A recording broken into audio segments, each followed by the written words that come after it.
বাংলার দরজায় কড়া নাড়ছে বাংলার শুভ নববর্ষ, বাঙালির প্রাণের উৎসব।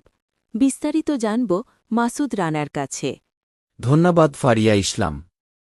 সত্যিই তাই, দরজায় কড়া নাড়ছে বাঙালির প্রাণের উৎসব বাংলা নববর্ষ ১৪৩৩। আগামীকাল ১৪ই এপ্রিল মঙ্গলবার বাংলাদেশে উদযাপিত হতে যাচ্ছে পহেলা বৈশাখ। নতুন বছরকে বরণ করে নিতে দেশজুড়ে এখন তাই উৎসবের আমেজ। ঢাকা বিশ্ববিদ্যালয়ের চারুকলা অনুষদে মঙ্গল শোভাযাত্রার শেষ মুহূর্তের প্রস্তুতি চলছে।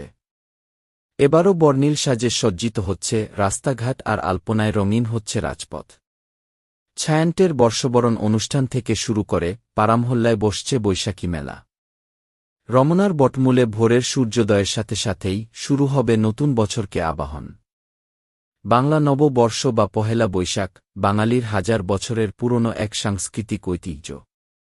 এর সাথে জড়িয়ে আছে ধর্মবর্ণ নির্বিশেষে এক অসাম্প্রদায়িক উৎসবের আমেজ।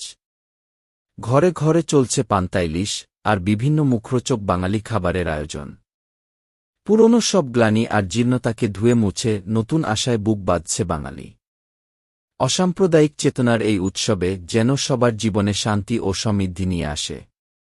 এই কামনায় কুষ্টিয়া বার্তার অগ্রিম শুভ নববর্ষের শুভেচ্ছা। সংবাদের সাথে আমি মাসুদ রানা।